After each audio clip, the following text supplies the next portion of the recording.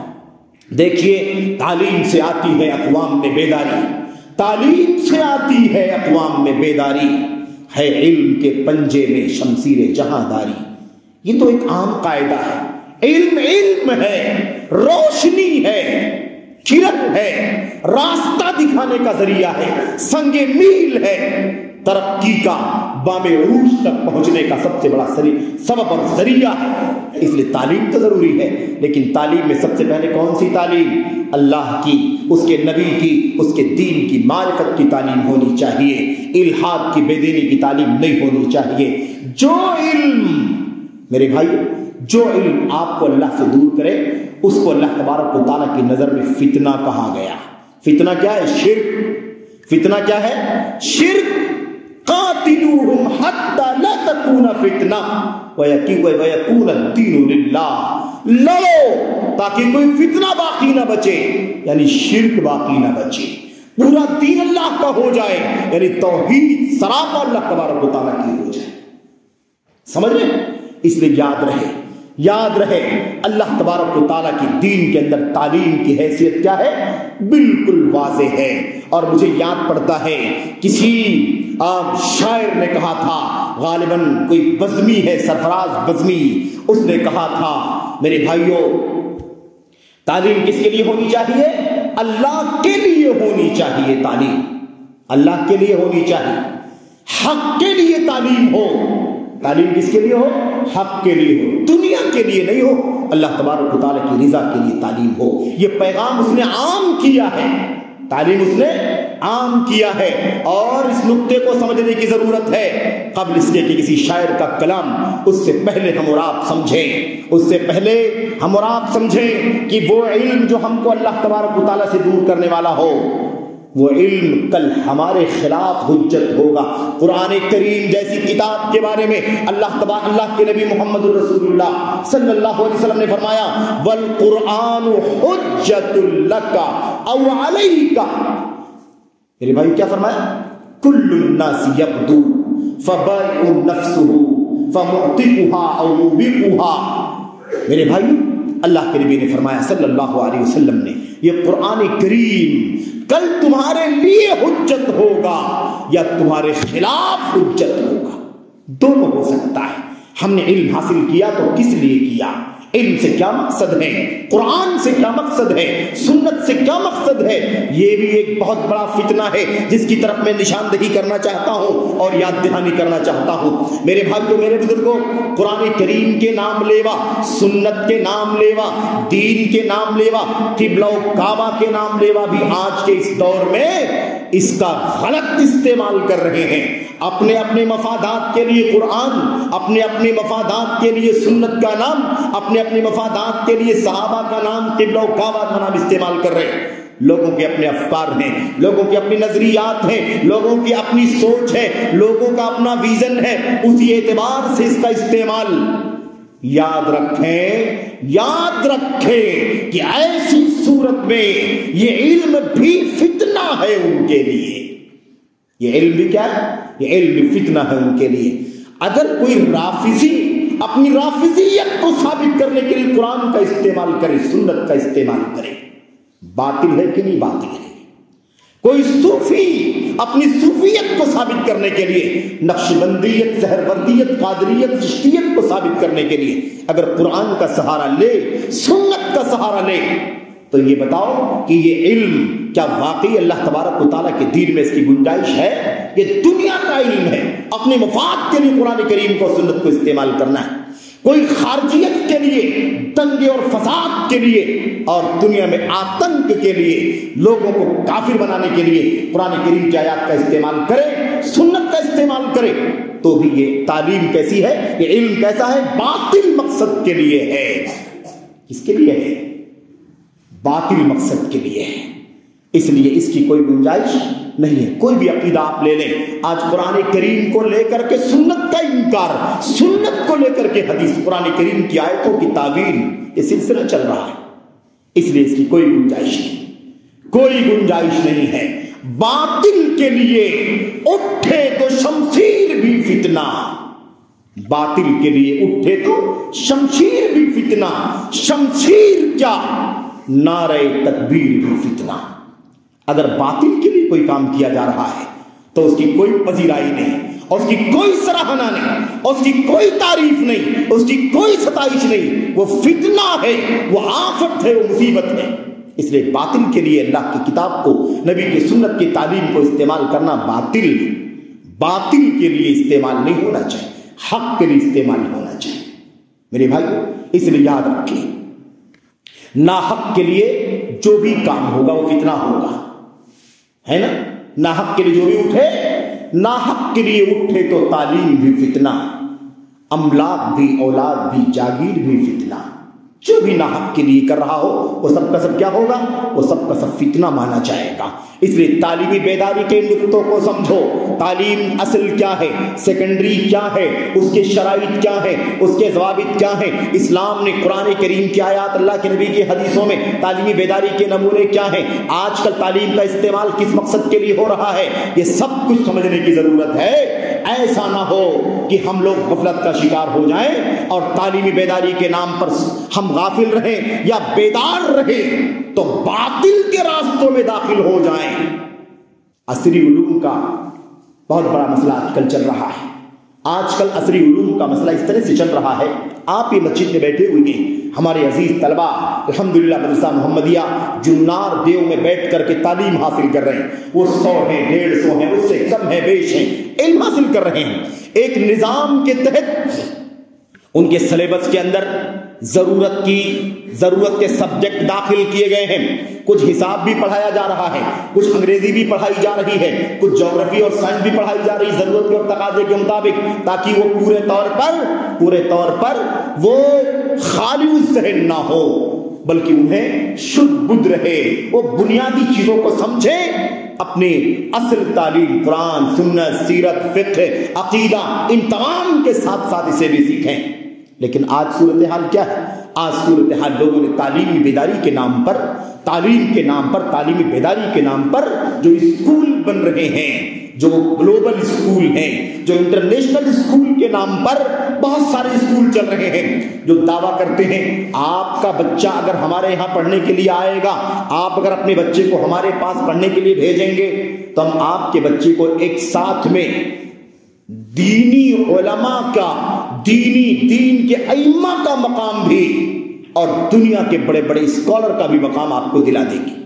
اگر آپ ہمارے ہاں داخلہ دیں گے تو آپ کا بچہ ایک ساتھ میں ابن کثیر بھی بن جائے گا، امام بخاری بھی بن جائے گا، ابن رشد بھی بن جائے گا، اور ساتھ میں وہ انگریزی زبان کے عصری علوم کے لٹریچر کے ماہرین میں بھی اپنا نام درج کرا لے گا۔ وہ ولیم شیکسپیئر بن جائے گا، وہ جارج برنارڈ شاہ بن جائے گا، وہ فلاں بن جائے گا۔ بطور مثال یہ بات کہہ کر کے ہمارے وہ بچے جو مسجدوں کی چٹائیوں پر بیٹھ کر کے قرآن کریم پڑھتے اور سیکھتے ہیں، سیرت پڑھتے اور سیکھتے ہیں، حلال و حرام فقہ سیکھتے ہیں، عقیدہ سیکھتے ہیں، ان سب سے انہیں آزاد کر کے ہر طرح کا جھوٹا دعویٰ، لمبے دعوے کر کے ان کو بلا لیتے ہیں، اور ہفتے میں ایک دن قرآن ہے، ہفتے میں ایک دن 1 گھنٹی سیرت کی ہے، ہفتے میں ایک دن آدھے گھنٹے کا فقہ پڑھایا جاتا ہے، ہفتے میں 1 دن 2 دن کبھی عقیدہ پڑھایا جاتا ہے۔ اس نام پر مکتب کے بچوں کو بھی کھینچ کر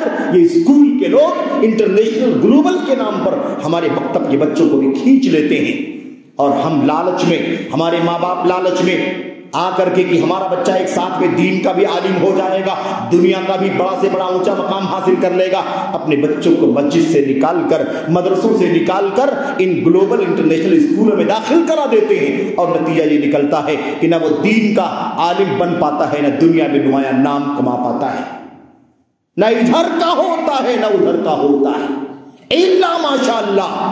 اور دوسرا جو اس کا خطرناک پہلو ہے وہ یہ ہے کہ جب دین اور دنیا کا ٹکراؤ ہوتا ہے نا تو فتنوں کا دور ہے، فتنوں کا مادی دور ہے، یہ دنیا داری کا مقام، دنیا داری کا معاملہ بہت زیادہ ہے آج کے دور میں۔ جب دین اور دنیا کا ٹکراؤ ہوتا ہے تو دین پیچھے رکھا جاتا ہے، دنیا کو آگے لیا جاتا ہے، سمجھ رہے؟ جب دنیا رہے گی سامنے دین کے مقابلے میں، عام طور پر لوگ دین کو پیچھے اور دنیا کو آگے کرتے ہیں۔ اس لیے نتیجہ یہ نکلتا ہے کہ مسجد سے نکال کر جس بچے کو لے جایا گیا وہ دیندار نہ بن سکا بلکہ دنیا دار بن گیا، اور اللہ تبارک و تعالیٰ کے دین کا داعی بنتا، عالم بنتا، مصنف بنتا، خطیب بنتا، مدرس بنتا۔ قوم کو انتظار تھا لیکن کچھ نہ ہو سکا، ہمارا بچہ ہماری قوم کا نونہال ضائع ہو گیا۔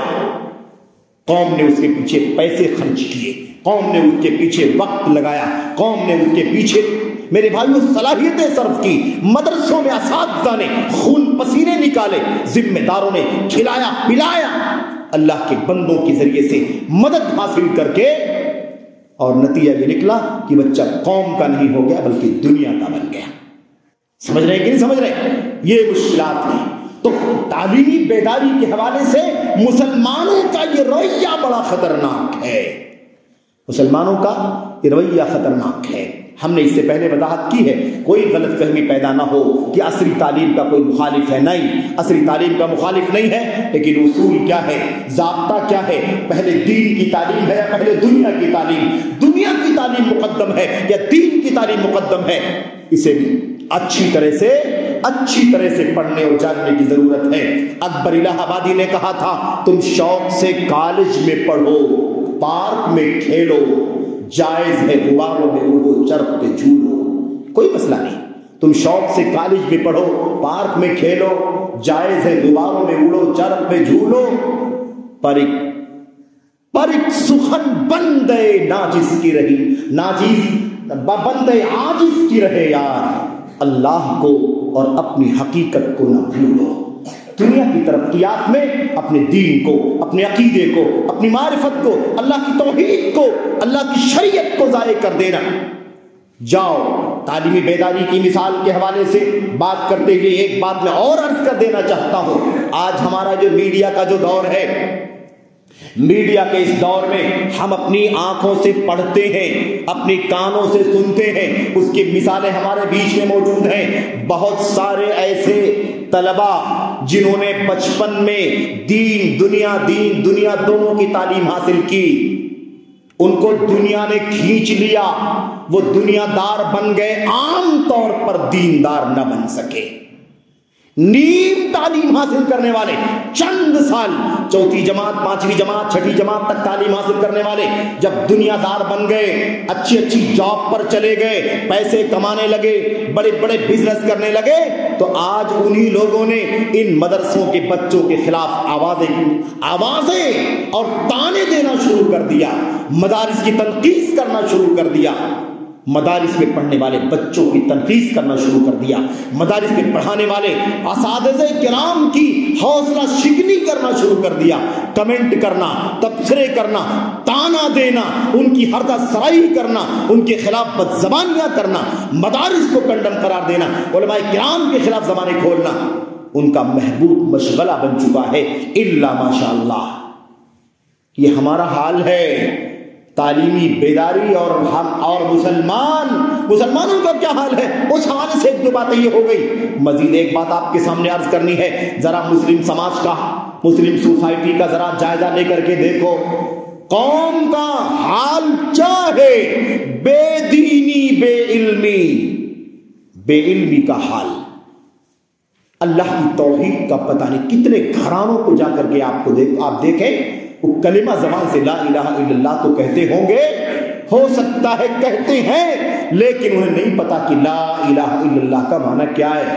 بڑی عقیدت سے، محبت سے لا الہ الا اللہ پڑھنا، محمد رسول اللہ صلی اللہ علیہ وسلم پڑھنا، لیکن ہفتہ واری قبروں کا درشن کرنا، ماہانہ مزاروں پر جانا، پھول چڑھانا، چادر چڑھانا، قبروں میں دفن جو مردے ہیں، اللہ کے اولیاء کے نام پر ان کے سجدے کرنا، ان کے رکوع کرنا، ان کی قبروں کا طواف کرنا، ان کے سامنے ہاتھ پھیلانا، ان سے اپنی حاجات کا، ضروریات کا سوال کرنا عام ہے مسلمانوں کے اندر۔ مسلمان ہے، عبداللہ نام ہے، عبد الرحمن نام ہے، عبد الکریم نام ہے، عبد الغفار نام ہے، محمد احمد نام رکھنے والا بچہ ہے، گھر کا خاندانی مسلمان، باپ بھی مسلمان، دادا بھی مسلمان، لیکن عقیدہ کیسا ہے؟ شرکیہ۔ عقیدہ کیسا ہے؟ کفریہ، بدعات ہیں، خرافات ہیں، منکرات ہیں۔ یہ ہماری حالت ہے۔ ایک مسلمان آئے، اس کا نام مسلمان ہے، اس کا باپ مسلمان، وہ مسلمان، اس کا باپ مسلمان، اس کا دادا مسلمان، اسے کوئی پوچھے بھائی کیا آپ جانتے ہو لا الہ الا اللہ کا معنی کیا ہوتا ہے؟ تو کہتا ہے کہ مجھے نہیں معلوم لا الہ الا اللہ کا معنی کیا ہوتا ہے۔ دوسرے ساتھی سے پوچھا گیا بھائی آپ جانتے ہو تو بتا دو لا الہ الا اللہ کا معنی کیا ہوتا ہے، جانتے ہو؟ پہلے نے کہا نہیں جانتا، دوسرے سے پوچھا تم جانتے ہو لا الہ الا اللہ کا معنی کیا ہے؟ وہ کہتا ہاں میں جانتا ہوں۔ اچھا بتاؤ کیا ہے لا الہ الا اللہ کا معنی؟ تو کہا اللہ سب سے بڑا ہے۔ لا الہ الا اللہ کا معنی کیا ہے بھائی؟ اللہ سب سے بڑا۔ مسلمانوں کا حال ہے، مسلم سماج کا حال ہے، شہروں کا حال ہے جہاں کالجز، یونیورسٹیاں، اسکول بھرے پڑے ہیں، اس کو دنیا کی ساری معلومات ہے، اسے معلومات نہیں ہے تو اپنے رب کی معلومات نہیں، اپنے معبود کی معلومات نہیں، اپنی توحید کی معلومات نہیں، اپنے کلمے کا پتہ نہیں۔ یہ ہماری حالت ہے۔ کیا حال ہے میرے بھائیوں؟ سماج کے اندر جہالت، الٹریسی جس کو کہتے ہیں، تعلیم کا فقدان بھرا پڑا ہے، دیکھتے جاؤ۔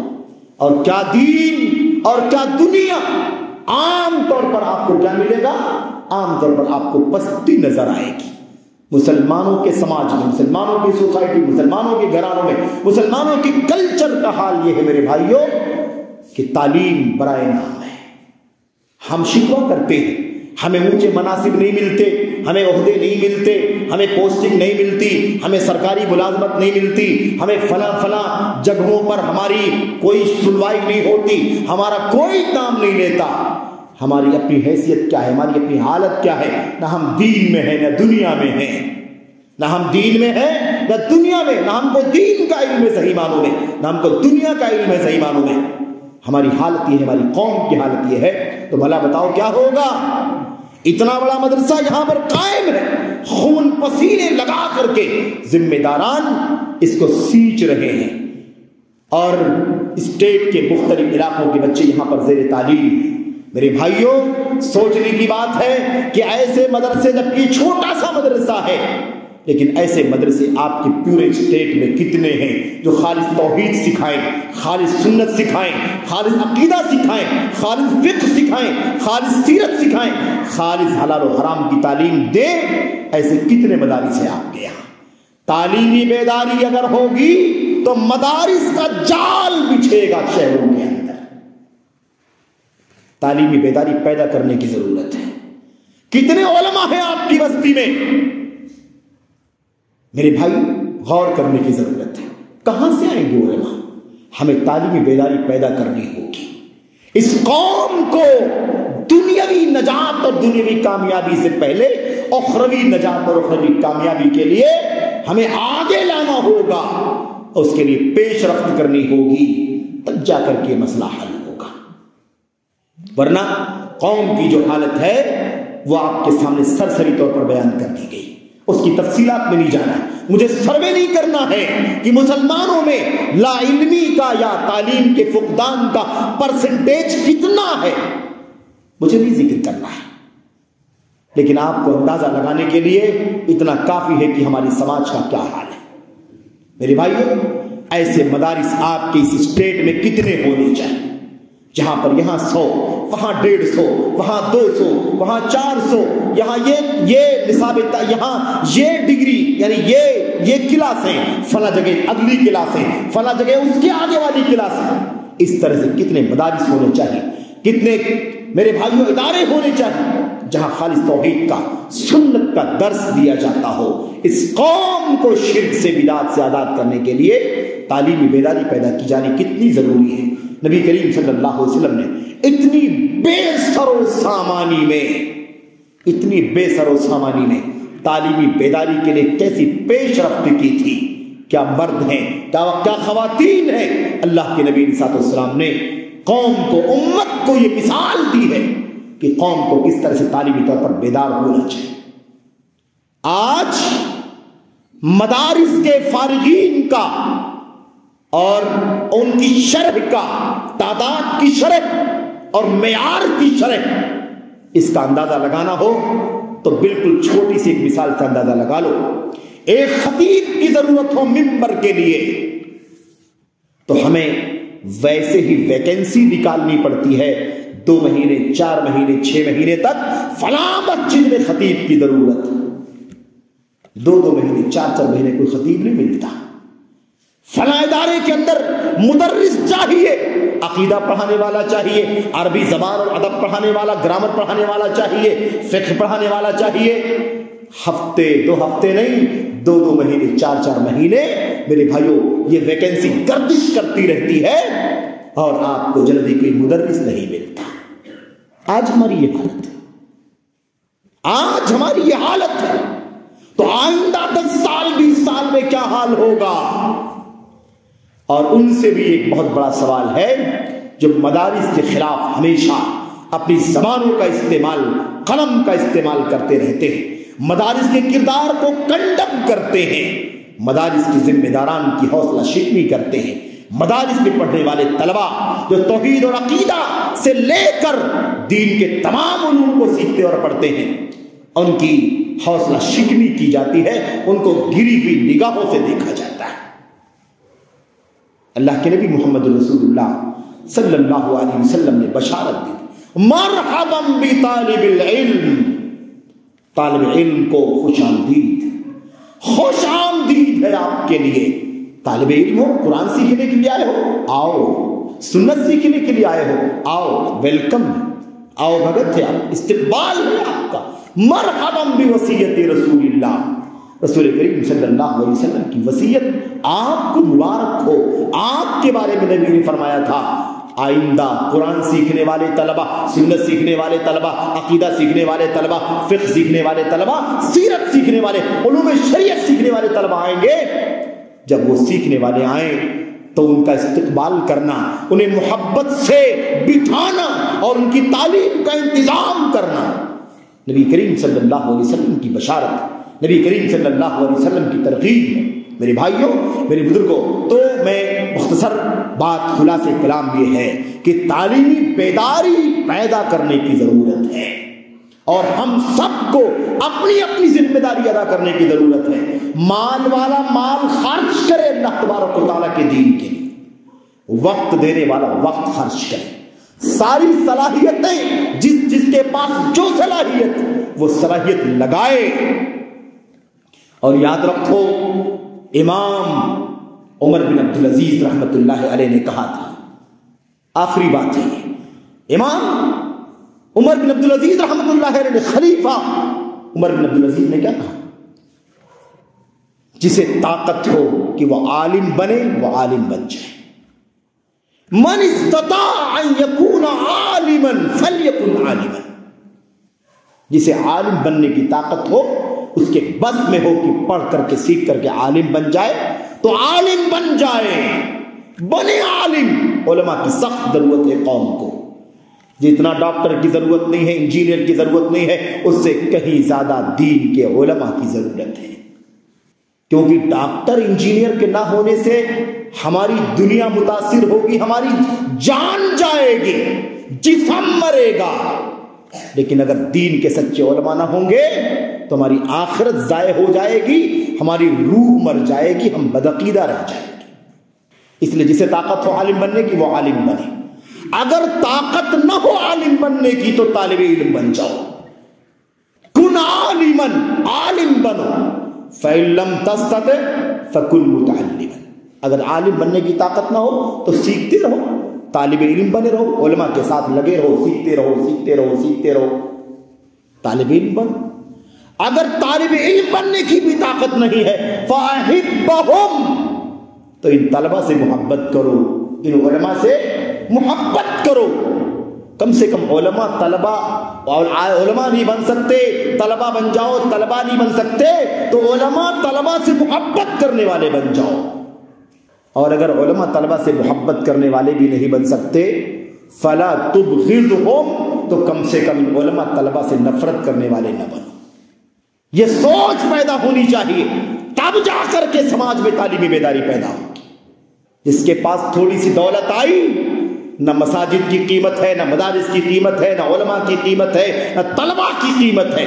جس کے پاس ڈگری آ گئی پیسے کمانے لگا، بڑی پوسٹوں پر فائز ہو گیا، نہ مدرسے کی قیمت، نہ مسجد کی قیمت، نہ علماء کی قیمت، نہ طلباء کی قیمت، نہ قرآن کی قیمت، نہ سنت کی قیمت، دنیا آ گئی تو سب فراموش۔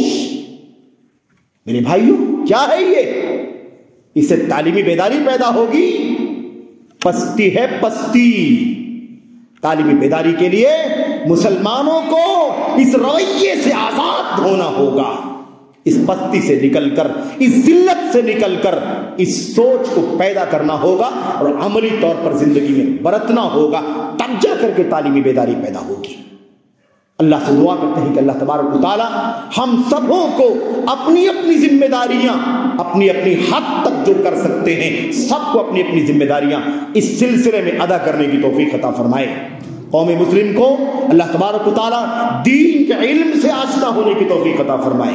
اس کے بعد دنیوی علم وہ سیکھنا چاہتے ہیں تو سیکھیں، کوئی حرج کی بات نہیں، لیکن آزاد نہ ہو جائیں۔ اللہ کو اور اپنی حقیقت کو نہ بھولو، اللہ کو اور اپنی حقیقت کو نہ بھولو، اللہ کو یاد رکھو، اپنی حقیقت کو سمجھو کہ میں کون ہوں، میں جمے ہوئے خون سے پیدا ہوا ہوں، اس رب کائنات نے مجھے پیدا کیا ہے، سب سے پہلے مجھے اس کا علم حاصل کرنا چاہیے، وہ کون ہے، اس کا دین کیا ہے، اس کا رسول اور نبی کون ہے، یہ ہماری ذمہ داری ہے۔ اور اس کا سورس کیا ہے، اس کا مرجع کیا ہے، اس کا سرچشمہ کیا ہے، یہ مدرسے ہیں، یہ مدرسے، یہ مکاتب، یہ مسجدیں، یہ اسلامی یونیورسٹیاں اور یہ جامعات اس کا بنیادی سورس ہیں، اور انفرادی طور پر امت کے مقتدر علماء ہیں۔ ان سے ہم کو چاہیے کہ ہم کیا کریں، علم حاصل کریں اور تعلیمی بیداری پیدا کریں۔ تعلیمی بیداری علماء سے جڑ کر کے پیدا ہوگی، تعلیمی بیداری جہلا سے آزاد ہو کر کے ہوگی، تعلیمی بیداری دین داروں سے جڑ کر کے پیدا ہوگی، دنیا داروں سے تعلیمی بیداری پیدا نہیں ہوگی۔ اس لیے سب کو چاہیے کہ اپنی اپنی حیثیت کے مطابق اس مشن کا حصہ بنے اور قوم کے اندر تعلیمی بیداری پیدا کرے۔ مسلمانوں کو اللہ تبارک و تعالی عزت کی شان و شوکت کی زندگی جینے کی توفیق عطا فرمائے، انہیں ذلت سے، پستی سے، مغلوبیت سے، مقہوریت سے اللہ تبارک و تعالی اوپر اٹھنے کی توفیق عطا فرمائے۔ وَأَنْتُمُ الْأَعْلَوْنَ إِن كُنتُم مُؤْمِنِينَ، اگر تم سچ مچ ایمان والے رہو گے تو تم سر بلند رہو گے۔ اللہ تبارک و تعالی ہمیں اس کا نتیجہ، اس کا نچوڑ اور اس کا خلاصہ سمجھنے کی توفیق عطا فرمائے، آمین یا رب العالمین۔ وصلی اللہ وسلم وبارک علی نبینا محمد وعلی آلہ وصحبہ اجمعین۔ السلام علیکم ورحمۃ اللہ وبرکاتہ۔